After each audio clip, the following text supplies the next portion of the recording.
আসসালামু আলাইকুম। প্রিয় কৃষক ভাই ও বোনেরা, সবাই কেমন আছেন? আশা করি সবাই ভালো আছেন। আল্লাহর রহমতে আপনাদের দোয়ায় আমিও ভালো আছি। আমরা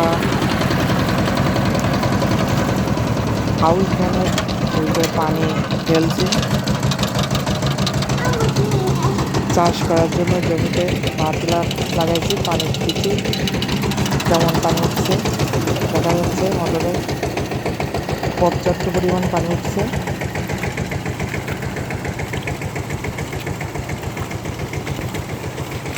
আউশ ধান পাশের পাটও অনেক বড় হয়ে গেছে। আরও কয়েকদিন আগে চাষ করা ভালো ছিল, কিন্তু করতে পারি নাই সময়ের অভাবে।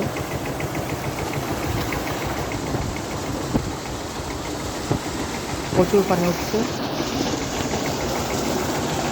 আমাদের ভিডিওটি যদি আপনাদেরকে ভালো লেগে থাকে তো অবশ্যই সাবস্ক্রাইব করবেন, শেয়ার করবেন, লাইক করবেন, কমেন্টস করবেন।